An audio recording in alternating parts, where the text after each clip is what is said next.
pessoal, principalmente o pessoal dos terceiros anos hoje eu estou falando de forma especial para eles. Em breve estaremos nos encontrando. Bom, quem está acompanhando os vídeos deve lembrar que estamos falando sobre os precursores do liberalismo.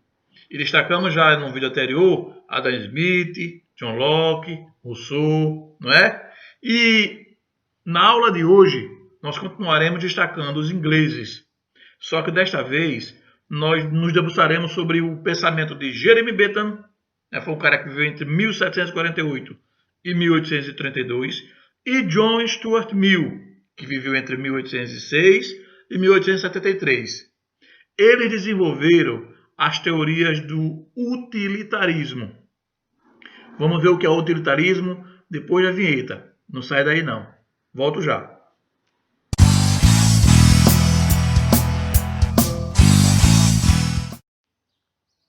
Estou de volta, pessoal. Veja só, antes que a gente fale sobre o utilitarismo em si, é importante que a gente fale um pouquinho sobre quem foi John Stuart Mill.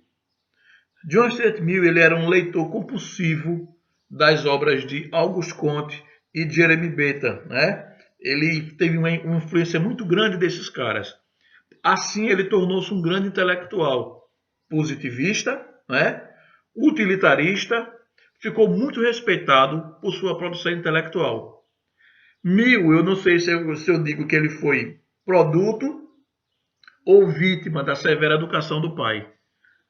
Com 3 anos e pouco, esse menino já lia em latim e já lia em grego textos dos filósofos, os principais filósofos da época, da história antiga, né? Sócrates, Platão, Aristóteles, já lia o texto dessa galera em grego e lia muita coisa também em latim. Isso fez com que ele quase pirasse. Ele teve um período que não ficou muito bem, mas sobreviveu. E sobrevivendo a isso, ele tornou-se um dos maiores intelectuais da Inglaterra. Então, pessoal, diante de tanta respeitabilidade, diante de tanto destaque que ele ganhou por ser esse cara tão assim admirável, ele tornou-se um parlamentar inglês. Ele apresentou vários projetos de lei baseados e influenciados pela ideia do utilitarismo. Estamos no século XIX. A Inglaterra era considerada o país mais poderoso do mundo. Vivia-se o apogeu da Revolução Industrial. A Inglaterra era conhecida como a oficina do mundo. Tudo era feito lá, era vendido tudo para todo mundo. Então, o capitalismo industrial prometia a era do conforto e do bem-estar. Desde aquela época, né, pessoal? Promete conforto e bem-estar para todo mundo. E a gente vê que, infelizmente, isso não aconteceu. Por quê?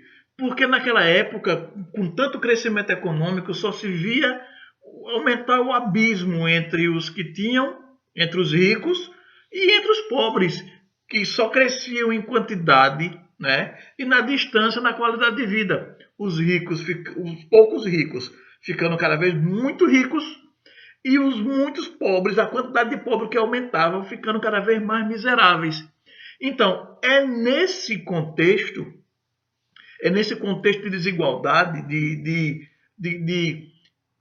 discussão dos ideais liberais, que surge o utilitarismo. O que se pensava? Era a ideia de tentar estender os benefícios que só tinham atingido poucos, bem poucos, que eram os donos do meio de produção, a burguesia, e a maioria dos trabalhadores viviam em condição de penúria. Assim é que surge o utilitarismo. Então vamos definir o que é o utilitarismo? Bom, é uma corrente filosófica que afirma que devemos proporcionar a máxima felicidade possível para o maior número de pessoas. Preste atenção nisso que eu estou falando, pessoal, que mais para frente vai falar sobre isso quando é analisado na questão do senso comum. Como os liberais começaram a ver isso numa perspectiva do senso comum. Tem que ter muito cuidado quanto a isso. Então, o que diz? Proporcionar a máxima felicidade possível para o maior número de pessoas. E não deixa de ser um princípio hedonista, né? Aquela coisa da busca do prazer, da fuga da dor. No entanto, a gente tem que ter muito cuidado, por quê? Como é que a gente vai escolher quais são esses prazeres? Nem todos os prazeres são coisas interessantes, são coisas boas. como nós iremos separar o que são prazeres superiores, né, ou inferiores? Como a gente vai valorizar isso? Então, como eu havia falado anteriormente, nós precisamos ter muito cuidado quando nós formos usar os princípios utilitaristas e usarmos apenas a noção de felicidade, de prazer, ligado à quantidade. Isso é uma coisa muito perigosa, sabe, pessoal? É perigoso porque muita gente usou isso, inclusive esses dias.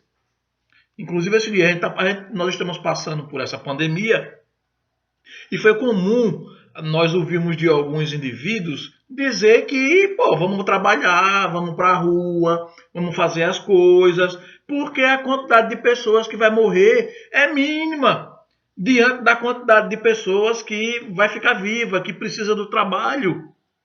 Deixa eu dar outro exemplo para você. Você vem num ônibus, você é motorista de um ônibus, né? E você tem 50 pessoas nesse ônibus. E vem descendo uma ladeira e passa na frente do ônibus outra pessoa. Tá certo?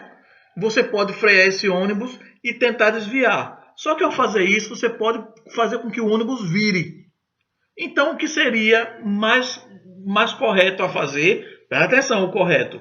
Se nós formos levar em conta essa questão da quantidade. É passar por cima desse cara que vem na tua frente?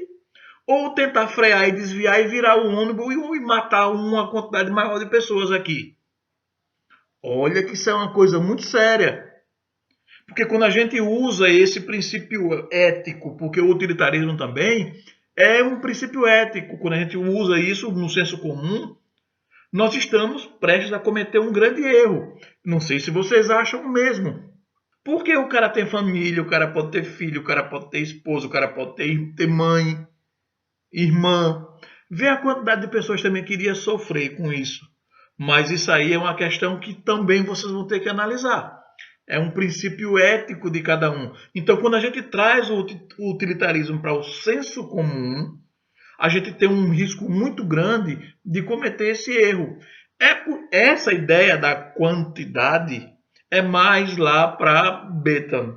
Ele falava justamente isso. É por isso que John Stuart Mill, quando ele fala em prazeres, quando ele fala em felicidade, ele fala numa felicidade, nos prazeres que exige que tenha uma certa qualidade.